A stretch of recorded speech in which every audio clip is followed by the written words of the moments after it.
ئەمجا پێغەمبەری خۆشەویستمان صلی الله عليه وسلم هەندێک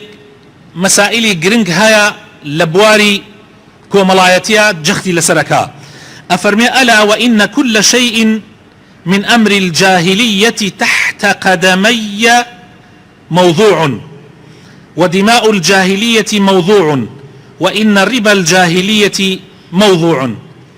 پێغەمبەر صلی الله عليه وسلم تأكيد لەسەر بڕێ مەسائلی زۆر گرنگەکە تۆڵەکردنەوە لە خوێنە لە کاتی خۆیان لەناو عەرەب ئەمە زۆر باو بووە. کەسێکی بکوشتایە ئیتر دوو عەشرەتە بوون بە دوژمن یەک، ئەمان لە ئەویانە کوشت لە ئەوانیانە کوشت و ئەوان لە ئەمانیان ئەکوشت، ئیتر دەستپارێزی نەئەکرا. تەنها ئەوە نەبوو کابرا تەسلیم بکرێ وەکو بکوش، بەڵکو ئیتر دوو عەشرەت یافتی یەکتریان ئەبڕیەوە. پێغەمبەر صلی الله عليه وسلم فەرمووی ثاراتی جاهلی، تۆڵە سەندنەوەی جاهلی، ئەوەی لە جاهلیەت و نەفامییا کراوە بەو شێوازە کە هەبووە، ئەوە ئیتر ئەخرێتە ژێر پێمەوە، یعنی کۆتایی پێهات. ئیتر لە ئیسەوەدا ئێوە حکومەتتان هەیە، حکومەت ئەبێ ئیجراعاتی ئەوە بکە، نەک عەشرەت هەر عەشرەتێک هەڵسێ و ئەوی تر یافت ببڕێتەوە، شتیوان نییە. و ڕیبای جاهلی، سوود خواردنی جاهلی، ئەوەی کە مەسەلەن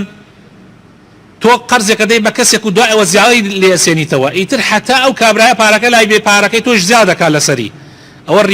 ڕیبایە و سوود نییە بەڕاستیەوە، نەگبەتیە، قوربەسەریە لای کوردی خۆمان پێژن سوود، هەموو شتەکان ناوەکانی گۆڕاوە، نەگبەتی پێوترێ سوود.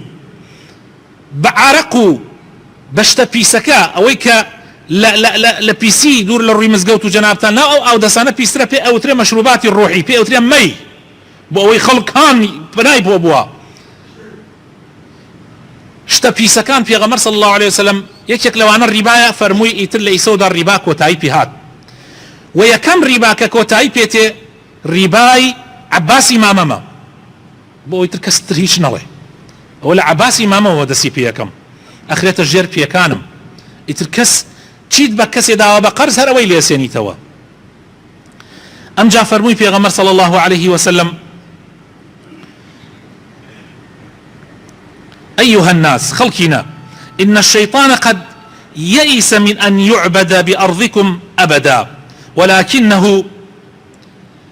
إن يطع فيما سوى ذلك فقد رضي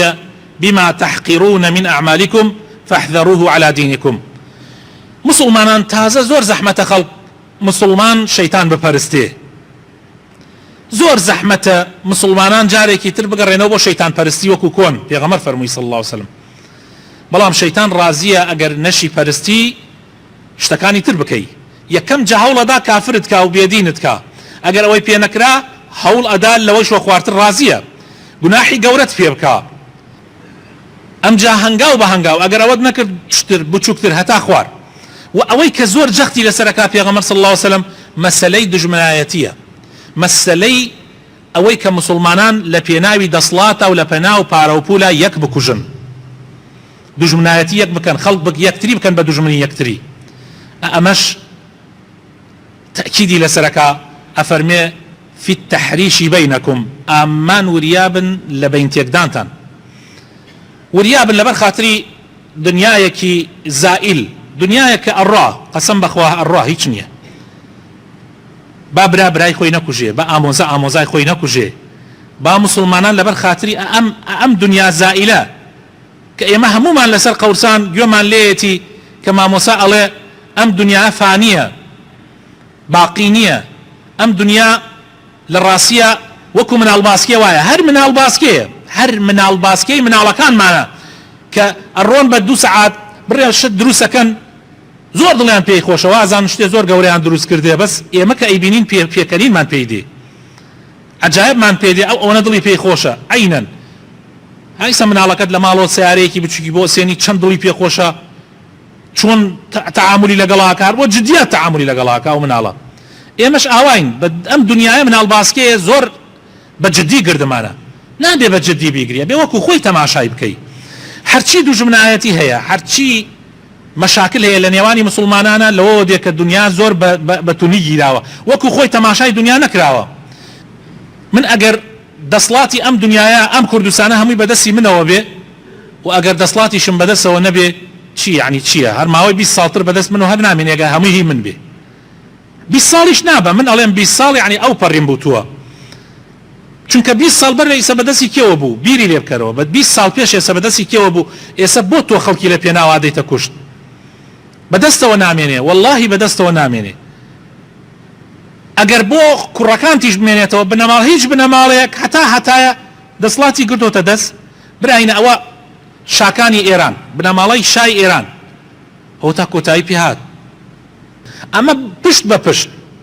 هاوردنیشە ئێستا تۆ گەر کوڕەکەت دەسڵات بگرێت دەست بۆ تو چی سوودێکی تەنها نەکبەتی و قوربەسەریت بۆ دێنێ کە ڕۆژێ لە ڕۆژان خراپەیەکەکە